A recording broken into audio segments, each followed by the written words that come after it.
one. Action! Take two! Hello, Hidden Pearls podcast fans. Bruce and Emma here. We are coming to you live from the city of New Orleans. This is our second podcast that we filmed down here, and BK is just fully falling in love with the city. Always have been. Love Nola. Yeah. Nola. Walk into Bourbon Street, and who knows where you might end up later.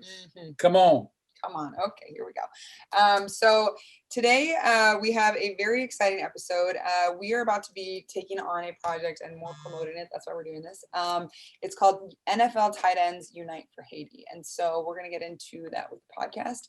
But just wanted to give a super special shout out to Reverend Sirchio for being on with us today. And BK. All right, so let's dive in. All right. Okay, dokie. So today we have with us Reverend Bryan Sirchio on the show.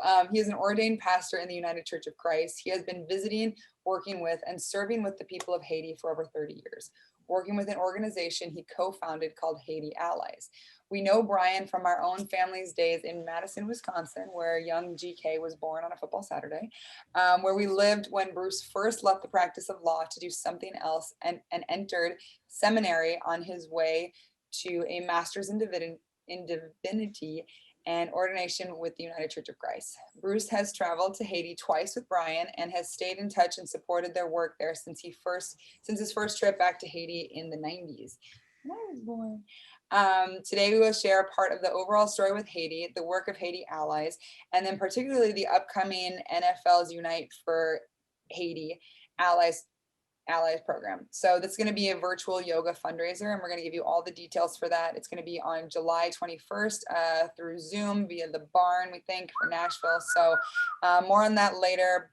As far as a look on how you can participate and get involved, and also get your own triple autographed NFL yoga mat bag. So that's with George Kittle, TJ Hockenson, and Robert the Bobby Tonyan of the Packers.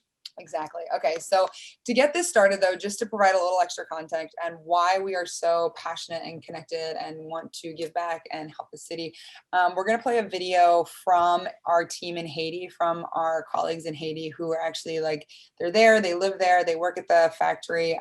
They work with the families, the children that are hungry and impoverished. And so we're going to go ahead and roll this video. And then afterwards, we will introduce Reverend Sirchio.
Je suis H4 Clément.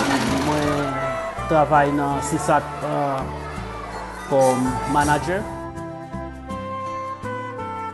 La raison qui fait nous utiliser plastique, sachet avec sac pour nous faire ni yoga bag, ni handbag pour nous voyer, c'est parce que des fois plastique ça qui nous ramasser dans la rue, c'est parce que yo tout monter et rigole yo.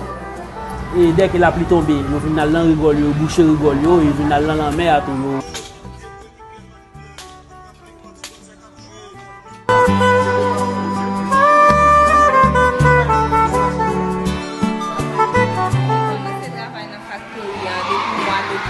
C'est une belle initiative et pour moi-même, Factory a joué un gros rôle dans la population, dans l'école là, pour nous citer sur les se yon gran opotunite li bay chak moun ki kapab realize rev yo, yede moun yo avèk l'ekol pitit yo, mette yon plas sou tablo chak jou. Se moi-même pour moi, je suis Simon et je travaille là, c'est lui, l'autre de toucher petit comme là. Et puis quand il y a quand on touche là, c'est là il passe dans mon t'es acheté produit ou payer, pas gagner crédit encore. Rêve nous alors, c'est gagner un plus gros espace pour nous capables de joindre plus de monde, pour nous capable mettre moins de chômage dans la communauté.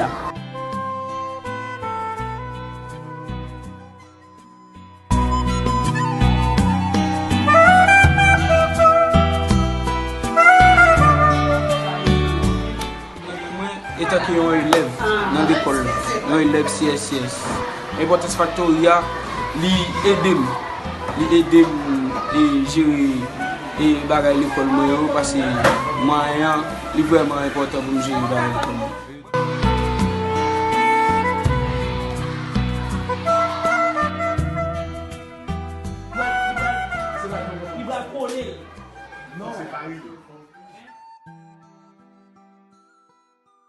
All right, welcome back, everybody. Hope you enjoyed that video.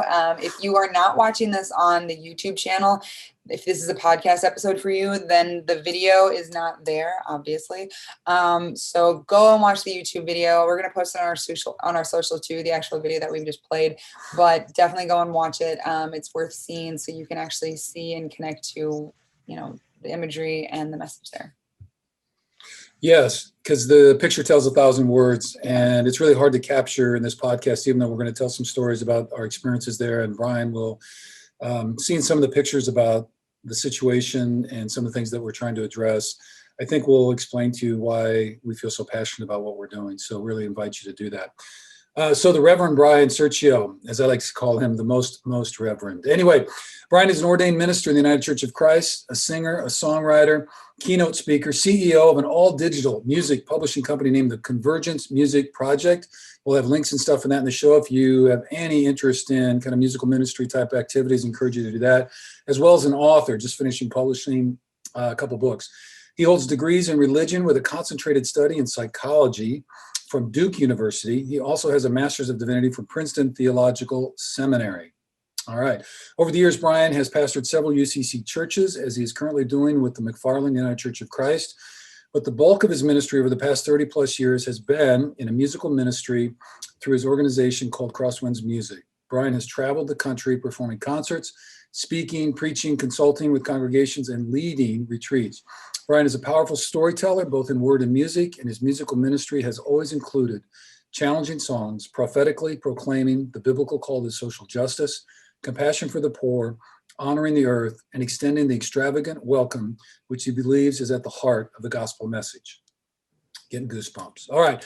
Bryan has also worked extensively with grassroots organizations in Haiti for over 30 years and is co-founder and director of an organization based in Madison, Wisconsin called Haiti Allies. Links and all that will be later and also in the show notes. It is in this work that we will primarily focus today, sharing the story of Haiti, as well as Bryan's work in Haiti and in the U.S. with Haiti Allies to support the people in Haiti. He has been a dear friend over the years of our family and me personally, and we're very proud and grateful to have him on the show today. Long time coming. All right. So big welcome to Reverend Sirchio. So good to have you on the Hidden Heroes podcast. In the house with us today, we are very excited to feature the story of your work in Haiti and just share in a small part the history of Haiti and the work and ministry of Haiti Allies. And again, this all ties into the NFL Tight Ends Unite for Haiti yoga fundraiser we are hosting on July 21st with George Kittle, TJ Hockenson, and Bobby Tonyan. Of all of the shows we have done and of all of the organizations which help us to fulfill our mission of sharing the untold stories of the people and communities impacted by social and environmental injustice, This is one that does all of that for us and more. The story of Haiti over the years is a difficult one, and the current situation is also very hard. It is a place of great need, but also one of great resources and amazing people who show their strength, resiliency, and courage each day. We hope to be able to share the story of Haiti, but to also share some of the stories of the amazing people who live there and the ways people can support this work should they feel moved to do so. Look for our next show, Haiti's Allies 2, little promo for that, when we have guests from Haiti's joining us. So Bryan and I were actually just working on the website for the event, and we were just talking about Haiti, and I was writing up some text for the website, and I was like, should I say most impoverished city in the world? And he said yes, because Haiti is one of the most impoverished countries, and then City of Soleil, where this factory is. But he wanted me to say that although it is the poorest city economically, it is one of the richest places spiritually. So we're going to talk about that too. All right. Reverend Sirchio, welcome to the podcast. Yo, Rev, what up? Hey, great to see you guys. Thanks so much for having me and for what you're doing. Yeah. It's awesome. Yeah. Well, it's really good. So how about we do this, just a little check-in before we get into all the meat and potato stuff. How you doing? Where are you? And give us just a little bit more on what you're doing nowadays. Yeah, I'm doing fantastic. I live in Madison, Wisconsin, and which is where our families got to know each other quite a few years ago. I'm still here. As you mentioned, the little church that I'm a pastor of is just outside Madison in a town called McFarland. But, for over 30 years, I was wandering all over the place in my music ministry. It is awesome to be in one place and to be with one community and get to build something over time. So, I'm here just doing that. And, I've got my hands in a lot of different places in terms of the music stuff and the Haiti stuff and my church stuff, but life is good. Hey, dude. Hey, that one, was it a Chrysler van? What van was that? Remember that one van you'd load all your stuff into and you'd take off for the weekend or whatever? Yeah. You had to have like 400,000 miles on that, dude. And you drove that thing. And I had over the years 4 or 5 of those things. I got at least 300,000 out of each one, but I just finally got rid of my last minivan and now, just have a boring regular car now. So. Oh, wow. Kind of like you graduated. You finally grew up. That's pretty cool. All right. Well, we had great memories, and we don't have to tell those stories because we have a lot to cover and we didn't want to go too long with everything, but we had great times. Your kids were like 2 or 3 years older. So you have an Emma as well and a Sam, and then we have our Emma, and then we had George. And so they were just kind of staggered a little bit. Like your family was going through these transitions just a little ahead of us as you guys were going through. So it was all pretty cool. And we all went to the same kind of Madison Christian community and Hope United Church of Christ and all that kind of stuff. So it was all very, very good. So anyway, a lot of great memories. So let's see, we better get back on track. So we're very glad to have you here. And I read your bio. So everybody knows that you're a very learned man with a bunch of fancy degrees from out. Yeah, I sound pretty impressive on paper, man. You really do. That was good. If I didn't know me, I would have been impressed with that intro. I know, Duke and Preston. Okay. So with all that, you're also a prolific musician, not only just your musical ministry and the way you've been in person with people over the years, but 15 CDs released, multiple song and workbooks. We've got a bunch of that in the show notes, as well as author of those books. But in addition to the churches that you've pastored, we really want to get into this, the work you've done with Haiti. And I was looking at it, I think it's around 35 years. Does that sound right? About 32. 32. Okay. All right. We'd hate to, you're very accurate, and I appreciate that about you. We want to do that. So now we're here a little bit just because you and I have been to Haiti twice together. Kind of the first one, a little bit longer trip, and the other one was a little shorter, kind of a little bit more impromptu, but still got a lot of the same effects. So I do want to get into those things, but I really want to talk about how you got involved in your work in Haiti and what you're doing with Haiti Allies. And I want to tell a little bit, and I just want to tell people, if you don't know the story of Haiti, and even more particularly for me personally, kind of the United States involvement in Haiti, there's some really difficult stuff in there, and it's been a long kind of turbulent history. So we won't be able to do any of that kind of justice. We'll just kind of, run over that a little bit to give people context. But there's a lot of involvement with Haiti and some causation around where they're at. And so when the show is about social justice issues, this is one that when I first was exposed to it and then saw it in person in those ways, and then have been in friendship with Bryan over the years, it's just one that has never left my heart. or my mind, really. You know what I mean? It's just one of those things. And I know people have different kind of things with that, but I would really encourage people beyond the show, and Bryan can probably give us some good resources, and we can throw some links in and maybe a couple books out there for people, but really encourage you just to take a little bit of a dive into this and just have an understanding about it as we're going through it. So again, just want to kind of do that. So Bryan, tell us a little bit about, if you can, maybe how your work got started with Haiti, where you got it, and then we'll kind of work into Haiti Allies, and maybe as you're going, just kind of give us a little contextualization about kind of the history of Haiti and some of those pieces. Yeah. Well, sure. You know, I was thinking about that, and what I might say if you ask me a question like that. And, you know, pretty much my whole life, I have noticed the gap between the haves and the have-nots. I mean, I can remember just as a little kid, just, you know, trying to make some sense out of the fact that some people have way more than they need and are comfortable and secure, and some people are really poor and in horrible situations. And what's that? So that's always been a part of my awareness. I guess I'm just wired that way. My family, my dad came from a very poor family, my mom from a wealthy family. So I grew up in the gap, or the crossfire in some ways culturally, between those realities. So I was just always paying attention to that. When I started to think more deeply, getting into my teenage years, and then had a spiritual awakening of sorts when I was about 17. Very quickly, the notion that there was a creator of all, that everyone was equally loved and valued by the creator. Then I was like, how the heck do we make sense of this world that's so divided, and people so often not seeing each other or caring about each other? So that has just been a passion of mine, both by just how I'm wired as a human, but in terms of what I'm committed to and my beliefs and that whole thing. So that's just been a big part of it. And I started to realize that part of the problem in the world was that people didn't know each other across the socioeconomic gaps. That's one of the biggest problems with regard to racism, and one of the things that we're learning, you know, very acutely in the last year and a half here in the aftermath of George Floyd and all those who were killed, murdered unjustly prior to him. But just the race issue, at the heart of it is a lot of people do not know people across race or across class. And that's accentuated even more when you start talking about international stuff, you know. And by the way, I got into the Haiti thing almost by accident. I don't think, you know, Haiti's any more important than the poor section of your own city here in the US. I mean, it's not about that.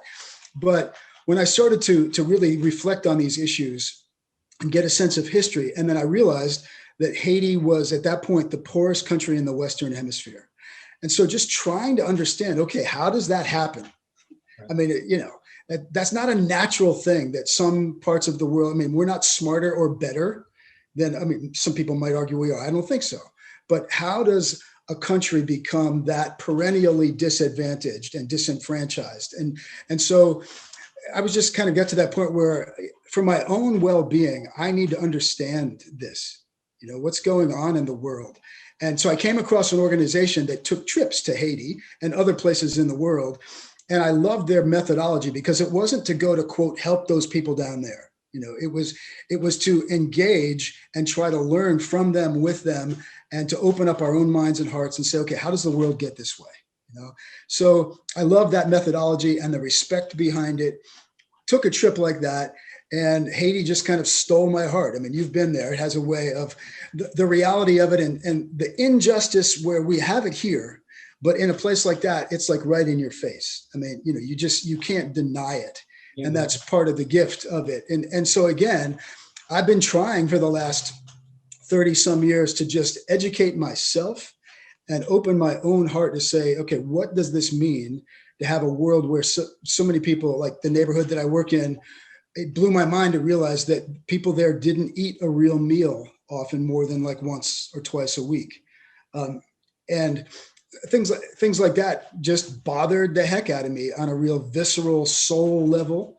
And so, I mean, that's how it started. And then I took that trip. That organization invited me to work with them. I started leading those trips, developing relationships, and the work I do now grew out of those relationships with a particular community. Excellent. All right.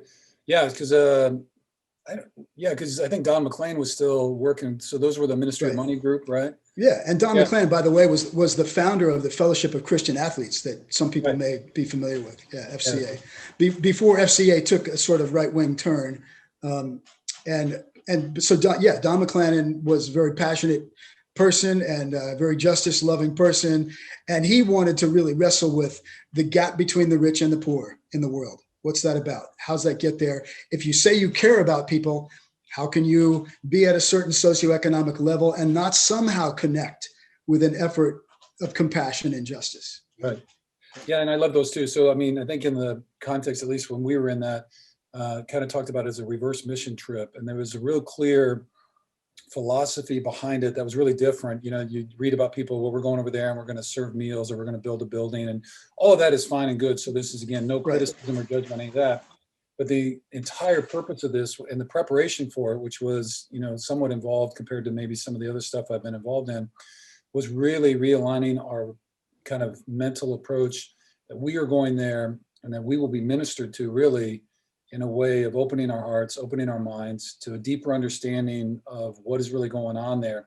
And the idea wasn't to go to fix anything. It was simply to be in relationship with people, to understand what their lives are like, and then really in the context of this work was to kind of let the Spirit move you where it will go. And just like you said, I really like that about just wrestling with this dichotomy between the haves and the have-nots and our country and other countries and what goes on and social justice issues and where does it take us and all those kind of things. So, the trip, at least for me, certainly did that in a very profound way. So, well, tell us, can you give us the 2 to 3 minute version of Haiti? You know, and just kind of a little summary, or do you want to do that in this one, or we could do some more of that in the next show? I mean, I can say a couple things that might be helpful. And that is, I mean, you know, as I said, that, okay, Haiti is now statistically, I mean, these stats change a little bit here and there, but more recently, since the earthquake in 2010, Haiti has been the poorest country in the world. So again, the question, so how does that happen? How does it get there? And when you look at the history, you realize that Haiti, had a lot of help was exploited horribly. And it was the zenith of the slave trade. And so when the slave trade began to happen in the 1600s, the slaves were brought to the island of Hispaniola, Haiti. And so that was where slavery in our hemisphere really began. And one of the unique things about Haiti's history, though, is that in 1804, there was a revolution and the Haitian slaves overthrew the European masters. It's the only country in the history of the world where that has happened.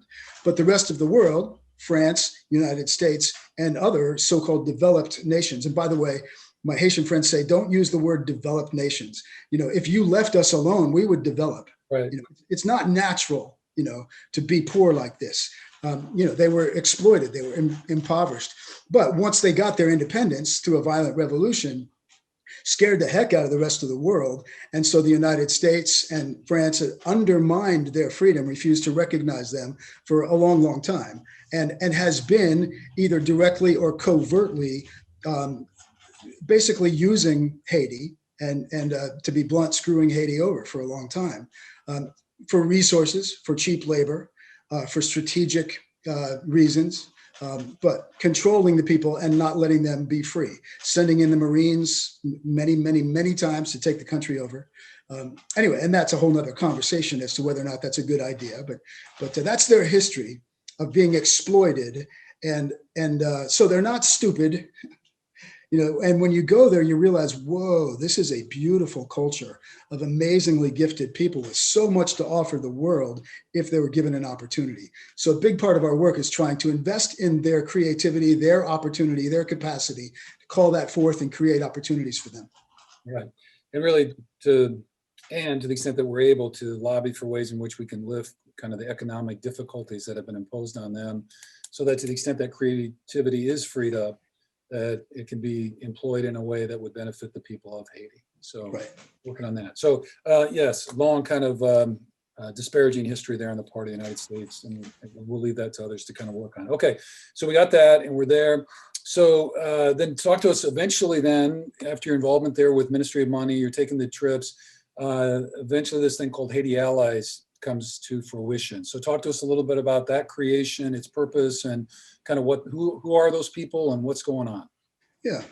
So, all these years of me going down there, and I've probably been back and forth to Haiti, I don't know, at least 80 times at this point, and taking groups primarily on behalf of this organization, but with no agenda to quote help, because there's a lot of arrogance and condescension built into a lot of short-term quote mission trips, where you think, I'm going to go down there for a week and do something to help those poor people. As one friend of mine in Haiti said, tell your friends in the U.S. we can build our own damn houses, or we can paint our houses. What we need is jobs. What we need is investment, so that we can break the cycle of dependency and become independent and self-sustaining on an economic level, et cetera. If you really want to help us, invest in that, and that's where our focus is. But that was a tangent I just got off on. What was the question you asked me? Yeah. We were looking at the development of Haiti Allies. Haiti Allies. And how Haiti Allies started. Yeah. So I was taking those trips down Brother, there. we'll keep you on track, man. You just, okay, just please let her do. go. So, someone's got to, man. Someone's got to. So you start getting me wired up about this. I know. I'll go down all kinds Come of on, baby. holes. Come on, baby. all right. So, so I'm taking all these groups down and getting to know people in Haiti. And to me, just one of our basic principles, it's all about relationships. If you go someplace with some organization to quote help or to build something or to do something, and you don't know the people on the ground there, you are likely, even with very good intentions, you're likely to create as many problems as you address. Right. So it's all about relationships. I got to know people, got to be friends with people. And then over time, they finally said, hey, we got this or that going in our community that we're trying to do. Is there any way you could help us with that? And so in the context of friendships over time, I started to get a lot of invitations to respond to some of the things that I was stepping into on a regular basis. So Haiti Allies grew out of that to say, okay, let's organize and really fine tune our methodology so that we're not creating problems and not thinking we have all the answers, but respond to some of the invitations to help. And one of the things they wanted and needed the most was education. And there was no school in the neighborhood that we were working in primarily, and parents could not afford to send their kids to school. There's no public school system as such, and so they wanted to have a school that would be free to the poorest families. And so we helped them start that, and that's kind of how some of this started. All right, and what's the name of that school? The school is called City Soleil Community School. And City Soleil is a shanty town on the outskirts of Port-au-Prince. Arguably, Mother Teresa once referred to it as the poorest place on earth. But pretty rough place, very, very volatile, a lot of gangs, a lot of violence, very dangerous place. White people cannot just go down there and show up. You have to have relationships. And for that matter, Haitians who don't live there. It's a dangerous place. And a really beautiful place, really, really beautiful people. But that school started there to serve their own community. Okay. And then from the school, it grew. Well, we realized, once we started a basic education, then they said, hey, you know what? Our kids are too hungry to focus on their academics. And Haiti is a land of proverbs. There's a Haitian proverb that says, an empty bag cannot stand straight. And that's referring to, kids with empty stomachs can't stay awake, can't focus. There's no shot to learn. So they said, these kids are not, as I said earlier, a lot of them were not eating a real meal more than maybe once a week. Beyond that, they would chew on a piece of sugar cane or something, but nothing nutritious. They were severely malnourished and at times would die of hunger-related causes. So they said, we need to start a meal program at the school. Could you help us with that? So that was the next priority. We started just feeding kids one day a week, and that's grown into now 5 days a week, thanks to the generosity of some people but it's a never-ending battle to try to raise the money to feed the kids. But if we do nothing else other than help them get a rudimentary education, but eat and stay alive, that's a beautiful thing. And I tell you, I hope everybody, at least at one time in their life,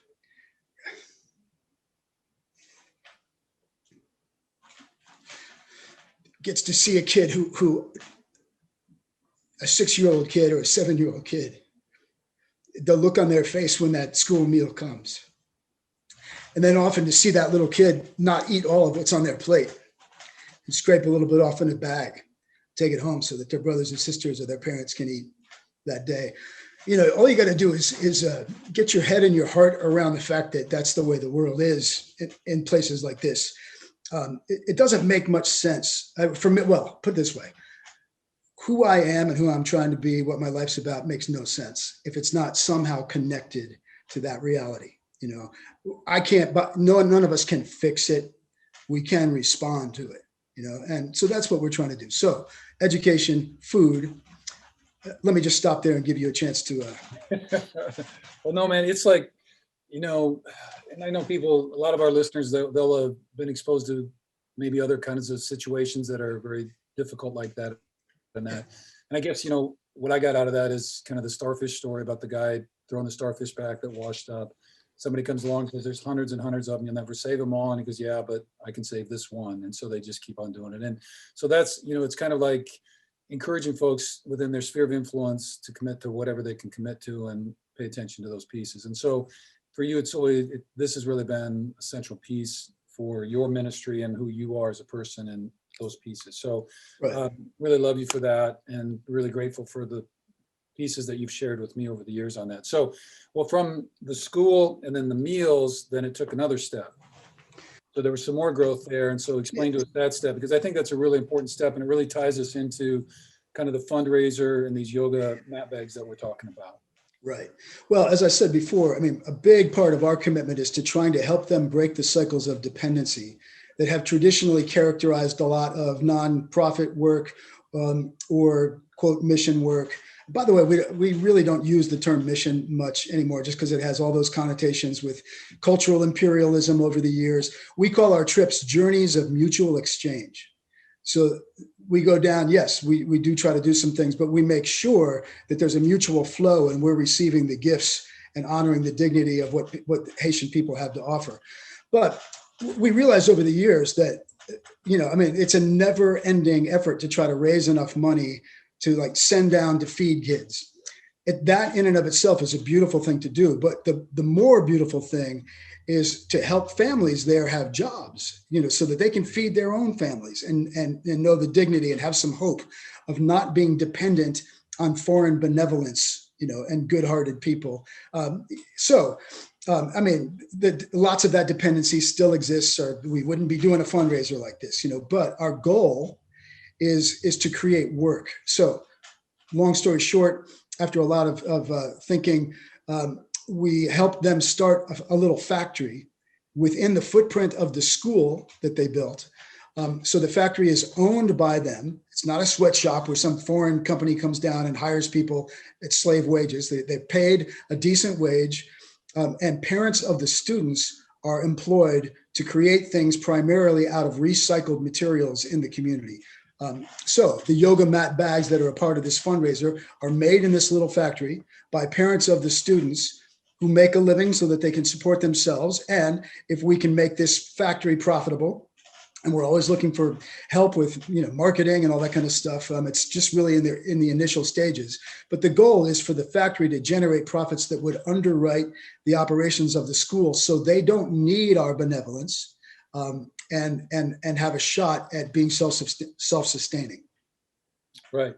So in the clips, the little video that you saw a little bit of that. And so one of the issues down there, so we talked, there was a mention of the rice bags. So we can kind of talk about that. And the other piece is the way in which a significant portion of the people receive their water, which is through kind of large Ziplocs.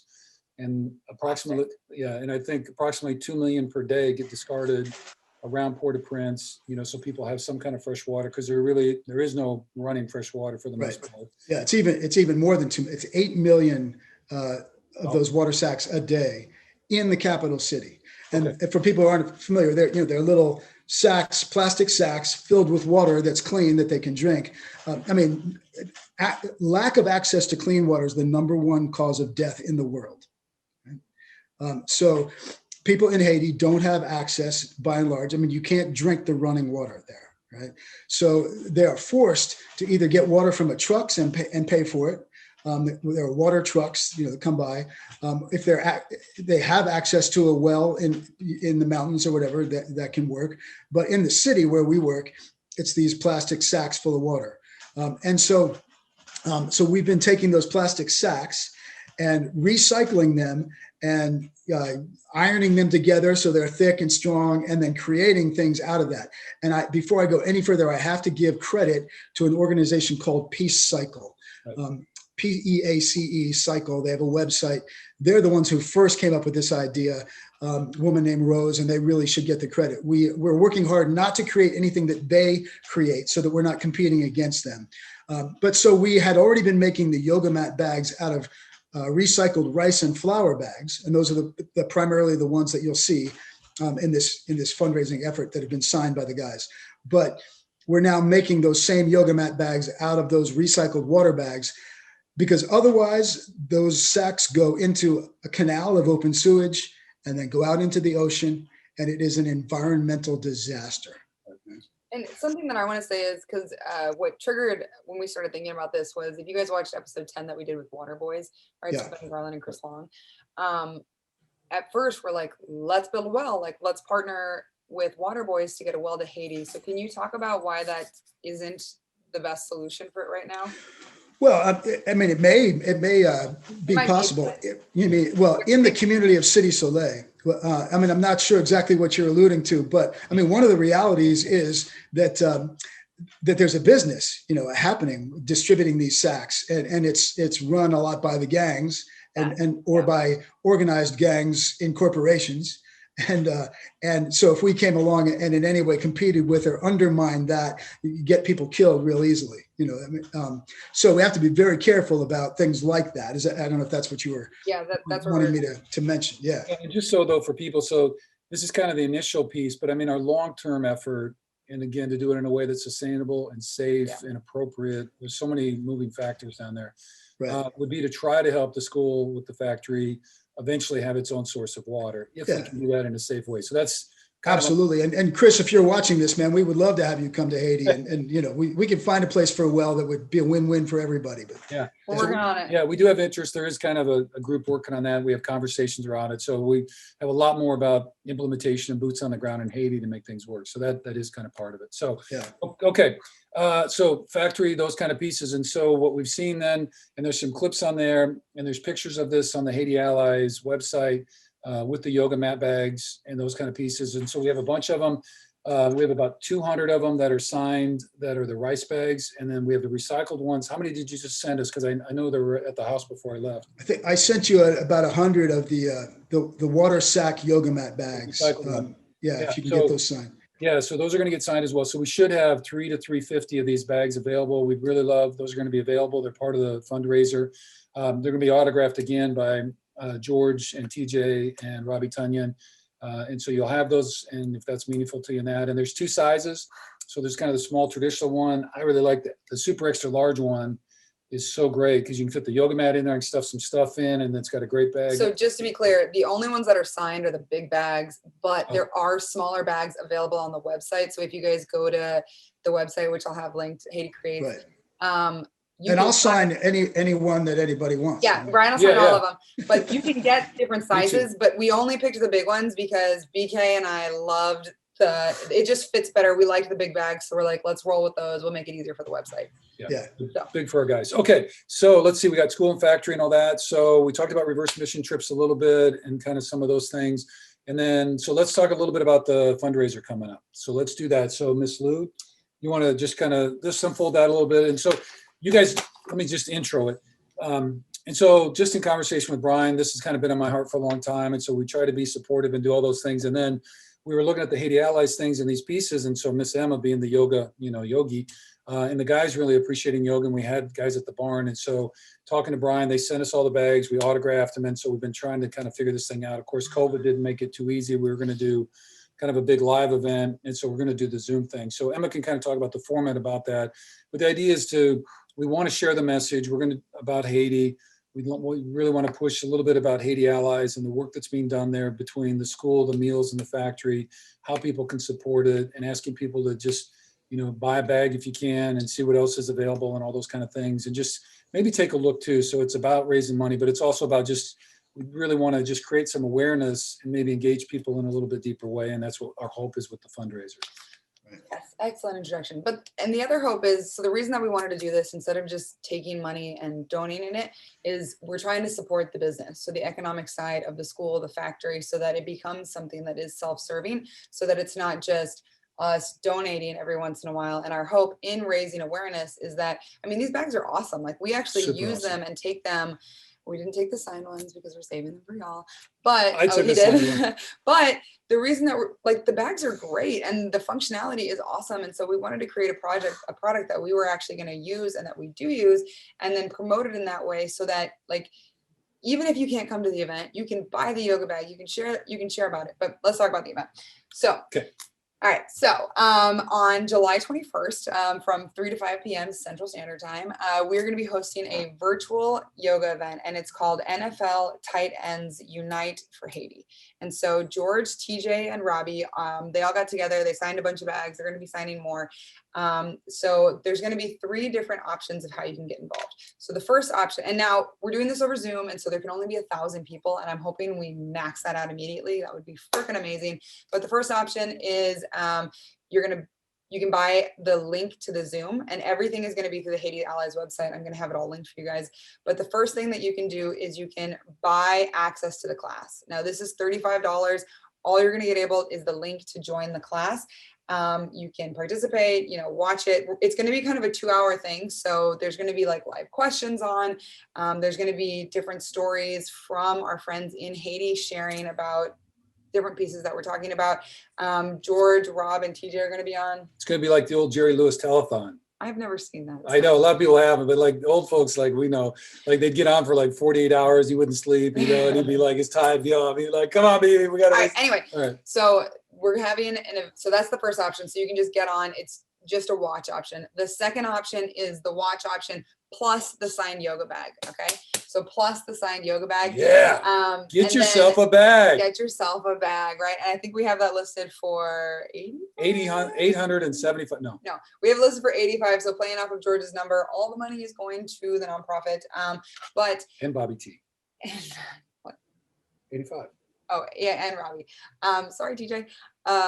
And then the last option, which has not been released yet, but we're going to be auctioning off. We have a couple different auction items that we're going to do, but it's going to be 10 live question ticket options or ticket participant options. I haven't named it yet. But so those 10 tickets, what's going to happen is we're going to have an auction, and the top 10 bids are going to win one of these tickets. So you'll get access to the Zoom, you'll get the free yoga, you'll get the signed yoga bag. You're also, I think we're going to get some signed player cards in there as well. And then you're going to be able to ask a live question. So I'm going to pull you up, and then you're going to be able to ask a live question to all of us who are there. So it's going to be Rob, George, TJ, maybe we're trying to get Bryan there. Could be Pops is going to be there. Claire and Mom are going to be there. Some other people might be there. We're trying to kind of recruit to build this thing up even bigger. But for sure, Robbie, George, and TJ, you can ask them football questions. They're going to have to be pre-submitted because we've gotten some weird ones before. But you can ask a question live, and they're going to talk to you, and we're going to have this recorded so you guys are going to get the recording, do whatever, so you're going to have that. And then, so there's the 3 different options. The auction item is not live yet because I haven't set it up with our organization yet. But the way it's going to work is you're going to go onto the Haiti Allies site. There's the 2 first options. So the live event and then the live event plus the yoga bag. Okay. You can purchase those now. So like I said, there's only 1,000 spots and we're going to run out. And then I'm going to be teaching 2 different short yoga classes. So I'm going to split them up in different ways. So you guys are getting 2 different classes. Might throw in a little Goda movement that we've been learning about down in New Orleans. A little flow, a little Goda, a couple questions. But yeah, and so Bryan, anything you want to add about that? Well, yeah, 2 things. One is probably is helpful for people to know that Haiti Allies, the parent organization, is completely volunteer run. So we have absolutely no overhead, not 1 cent of any contribution or product purchased goes to administration on our end. It all goes there. So I have found that people appreciate knowing that. That big the other cat thing collection is, tribe, don't you pay for, I thought you paid for that Cadillac. Yeah. What? yeah, right. Pay for that with yoga bags? That's right. New minivan for me, man. Okay, so now, and the other thing though that it gets a little confusing. You've heard the term Haiti Allies a lot. That's the nonprofit that oversees all this work. The website for the yoga mat bags and for this event is Haiti Creates. That's the brand name. So that's the brand name of the line of products created at the factory in Haiti. HaitiCreates.com is the website. So you can forget Haiti Allies unless you really want to know more about it. And there are links on the Haiti Creates site to Haiti Allies. Okay. Great. And you're going to be able to donate there. You're going to be able to buy tickets to the event. You're going to be able to do everything. Also shop around because all of the other products are there. Yeah, there's other products there. So they got some bags, some all that kind of stuff. So it's all Right. good.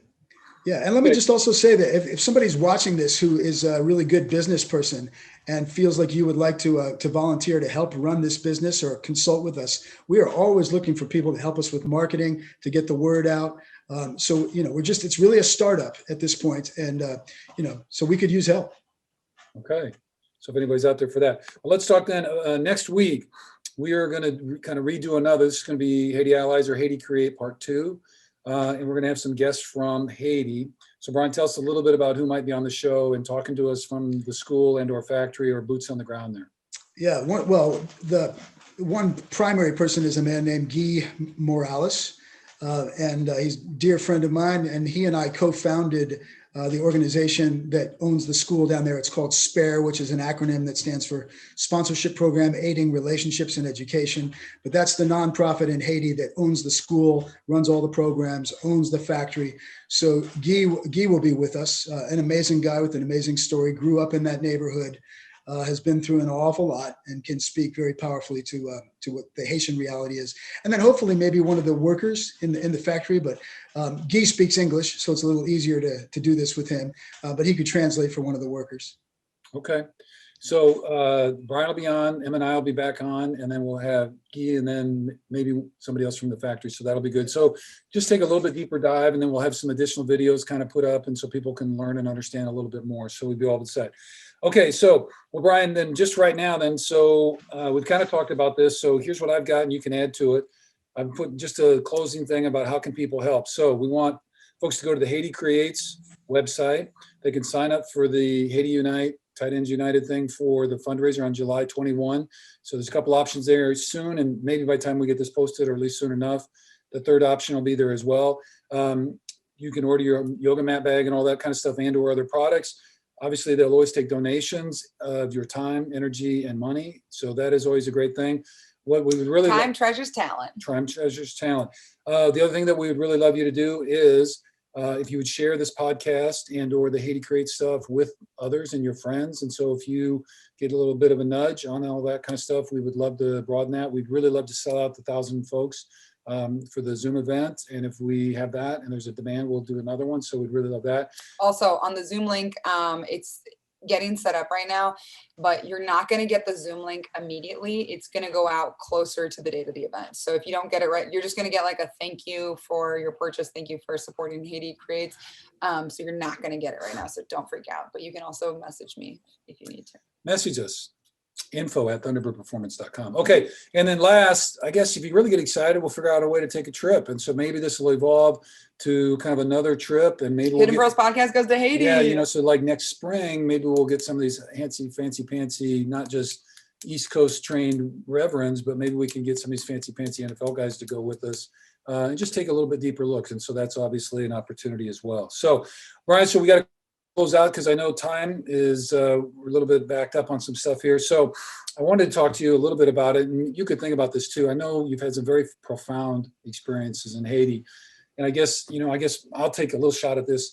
We were going to talk a little bit more in depth about the trips that we took. We did visit a place and a blanket for the destitute and dying, kind of a facility in which those who have no more hope of living and who are in kind of the throes of death, they go. And so we visited that place.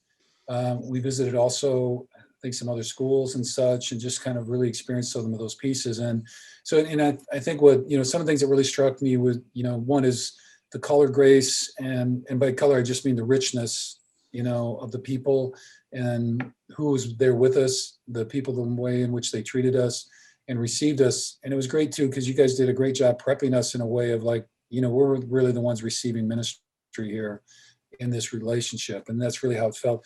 But kind of recognizing kind of the lack of resources and the shortages of things, and it's just so many of the things that we take for granted.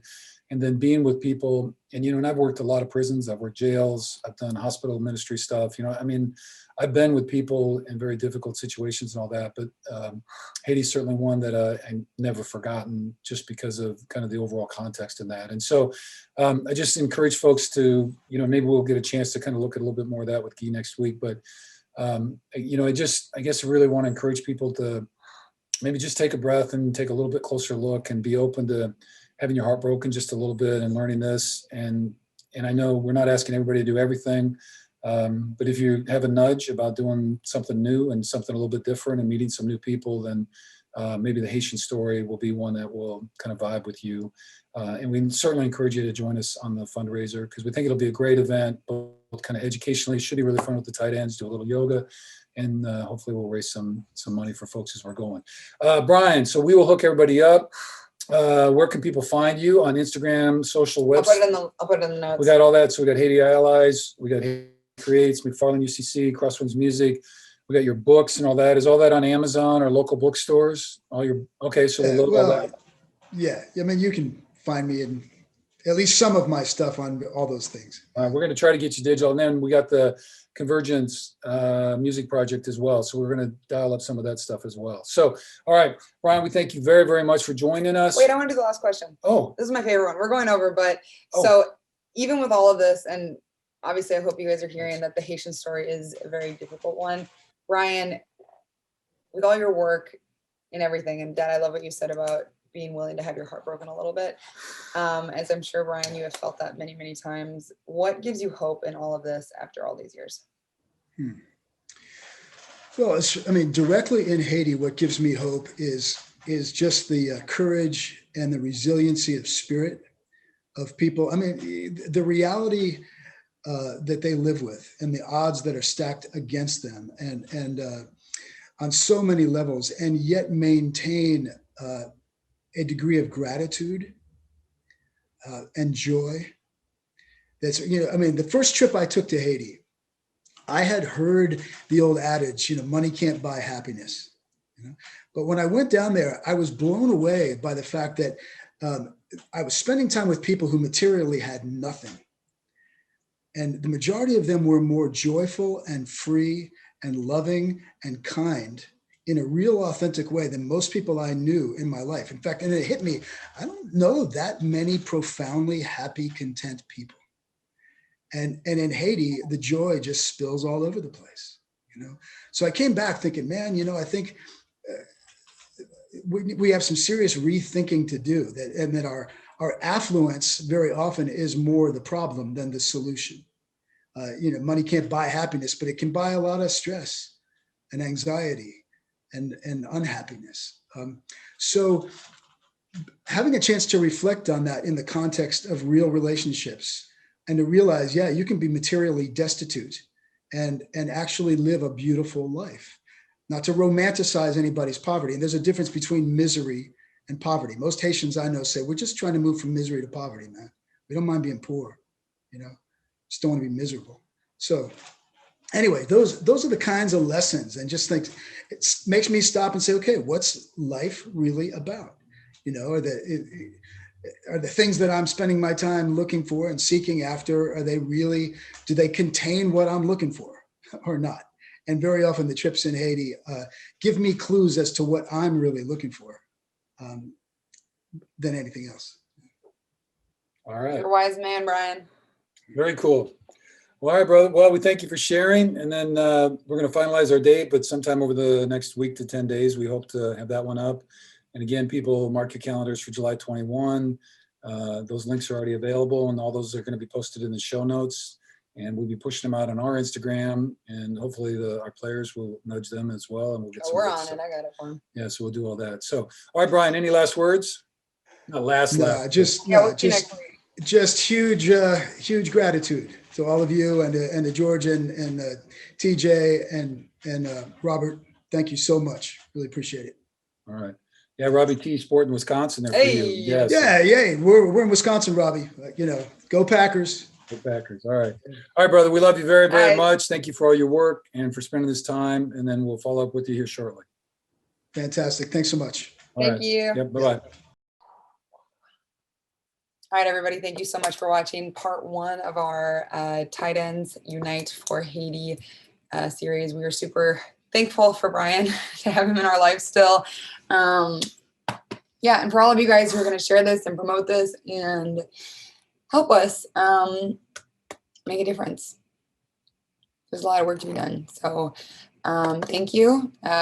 We really appreciate it when you like and subscribe to our show, when you give us a review, because it helps us to get this message out there, which means we get to raise more money and donate more money for organizations like this. If you have any interest at all or want to know more information, you're always welcome. You can hit us up on our Instagram account, or you can message us through our website, or just shoot us an email. It's info@thunderbirdperformance.com. We are here. We want to help, and talent's treasure and time.